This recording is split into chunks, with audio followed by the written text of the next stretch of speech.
glasses. You want it? Yeah, yeah, yeah. He's like their sweet shop.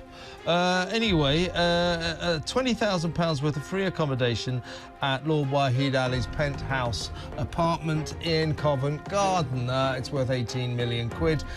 Keir apparently moved there with his 16-year-old son because his son wanted to revise in peace and quiet for his GCSE exams. Well, yeah, that's good. You know, kids should have the right to revise in peace and quiet. But, you know, he can't go on like... He seems to think it's OK to say this. You know, my son, you know, my boy, you know, I wanted him to... You know, that's... Britain's Supreme Court has delivered a devastating blow to Keir Starmer, exposing a £124,000 scandal involving concealed income, luxury perks, and abuse of power. The ruling went far beyond criticism. It stripped the Prime Minister of key authority and plunged the country into a full-scale constitutional crisis. Investigators uncovered serious irregularities in property arrangements linked to Starmer. But that was only the surface. As inquiries deepened, they revealed secret payments, donor favors, and a disturbing pattern of silencing critics, all pointing to a leader the court concluded was no longer fit to govern. Has nearly doubled, growth has halved, and unemployment has surged. Is this what the Prime Minister meant when he tweeted that the economy is improving? The financial discrepancies were only the beginning. What followed painted a far darker picture. Investigators identified nearly £40,000 in undeclared luxury items, designer clothing, rare wine collections, and private flights, quietly channeled through wealthy donors. But the real outrage wasn't the gifts themselves. It was what those donors received in return. Evidence suggests Starmer's office leaned on regulators to suppress rival political voices, particularly Reform UK, in what critics describe as a calculated misuse of executive power. Public anger erupted instantly. Protests flooded city centres. Opposition leaders demanded snap elections. Even Labour MPs turned on their own leader, accusing him of dragging the party into disgrace. Yet Starmer refused to step aside, dismissing the ruling as politically motivated. How can Keir Starmer tell us that he's going to clean up politics whilst taking £100,000 worth of freebies? How can he possibly do that? How can... I haven't seen you for weeks, Listen, we've got a new feature now. We don't just do migrant, they do lie of the day now. Lie. Lie of the day, which is obviously the first time in the morning Keir Starmer tells a lie. Yeah, well, it opens his Usually goal. about 8 a.m. Yes. is when he puts his first lie out for us all to... Well, I'll tell you what, let's go with them. In that same interview you did with me back at the Labour Party conference, you told me why it was right to take £300 from 10 million pensioners. Why is it now right to reverse that decision? Well, Nick, it was right to make that decision. That refusal detonated a constitutional crisis. For the first time in modern British history, a sitting Prime Minister openly defied the Supreme Court. The nation teetered between legal breakdown and political rebellion. The rule of law was no longer under threat from extremists or foreign actors, but from the man sworn to uphold it. What the court revealed next went far beyond negligence. It suggested a deliberate cover-up. Behind the carefully curated image of a law-abiding reformer, investigators uncovered a shadow financial network. Offshore accounts, backdoor transfers, and dubious consulting fees formed a web of hidden wealth. The missing £124,000 in property income was merely the entry point. Forensic accountants traced funds through tax havens including Jersey and the Isle of Man. One £52,000 consulting payment stood out, undocumented, linked to a defense contractor, and reeking of influence trading. But the most damning revelation wasn't the money, it was the hypocrisy. While publicly attacking rivals over ethics and transparency, Starmer privately accepted private jet travel, luxury accommodation, and even a high-end watch, all courtesy of billionaire allies. These were not tokens of admiration. They were transactions, each carrying a political price. One major donor allegedly demanded regulatory concessions in exchange for continued support. Records show Starmer's government quietly relaxed restrictions on that donor's companies and shelved inquiries into suspected tax abuses. The court described the arrangement not simply as unethical, but as a direct betrayal of public trust. As pressure mounted, cracks appeared within Labour itself. Whistleblowers from Starmer's finance team broke ranks, describing a culture of secrecy and intimidation. Staff were allegedly instructed to alter records, destroy documents, and remain silent or face dismissal. One aide described an environment where even asking questions about finances could end your career.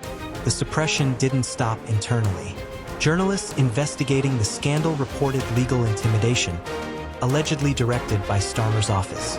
Government lawyers were used not to protect national security, but to shield a political figure from scrutiny. What began as a financial scandal now looked like a coordinated effort to silence accountability. Allies vanished. Cabinet ministers drafted no-confidence letters. Protests swelled outside Parliament. Legal experts warned criminal charges were increasingly likely. Still, Starmer clung on, isolated, embattled, and running out of options. Then came another bombshell buried in the court's full judgment. Evidence showed Starmer's team had actively undermined democratic processes to neutralize political opponents. Emails, documents, and testimony revealed targeted interference aimed squarely at Reform UK. Regulators were pressured to block media appearances, restrict funding, and launch tax audits against donor networks, all without legal justification.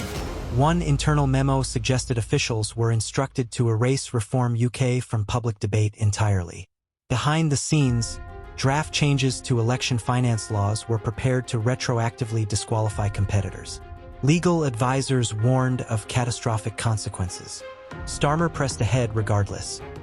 The most shocking revelation came from a former senior advisor who admitted to overseeing a covert smear operation, planting stories, manipulating narratives, and destroying opposition figures. This wasn't strategy. It was sabotage.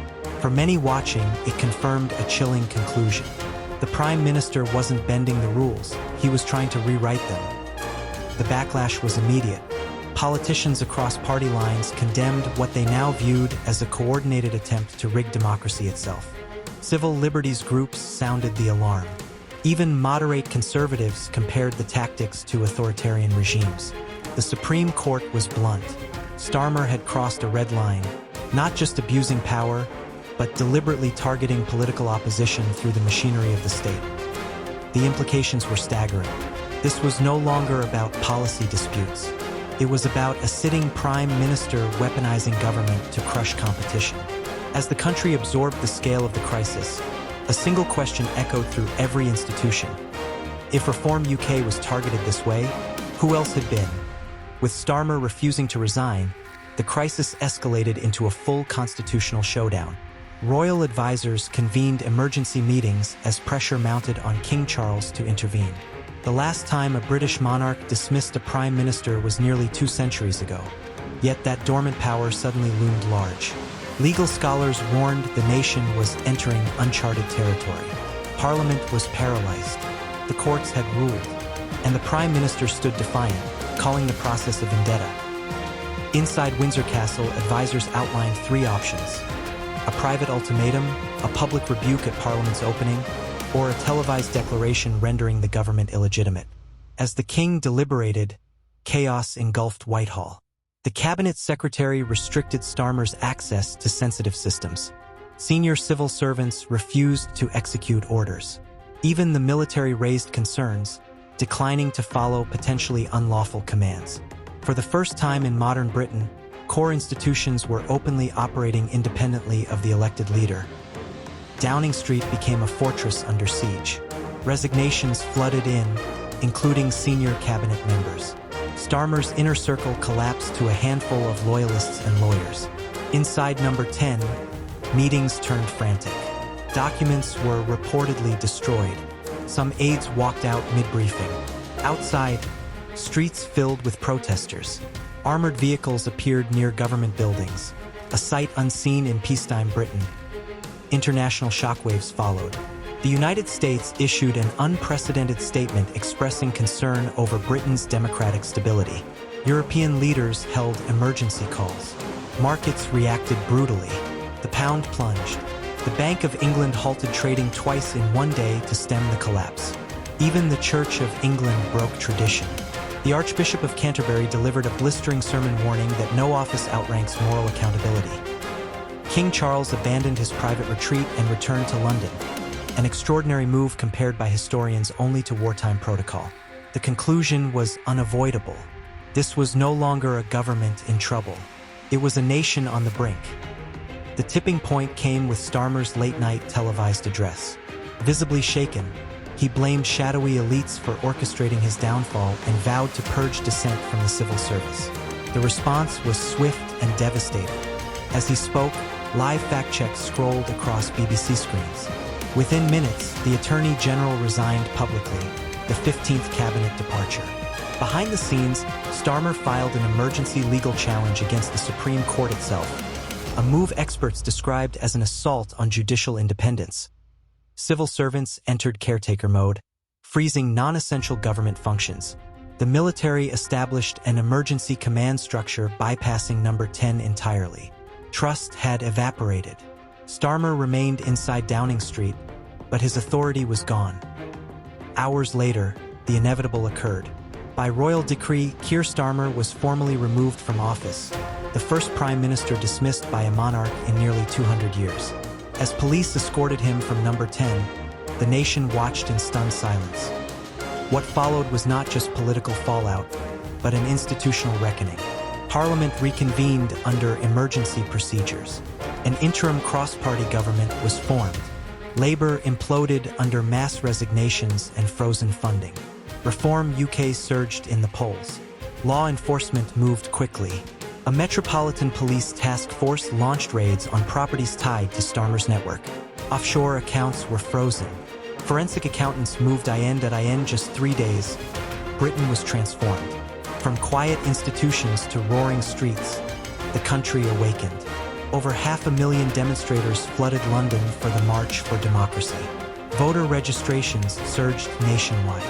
The public wasn't just angry, it was mobilized. Social media exploded with clips of the King's historic address and citizens burning Labour membership cards. Never Again trended worldwide. A general election was announced within 90 days. Sweeping reforms followed, tighter financial oversight, limits on executive power, and proposals for a constitutional court. But the deeper change may rest with the people themselves, newly alert, deeply skeptical, and unwilling to blindly trust any leader again. The Starmer era ended in disgrace. What comes next will define Britain for generations.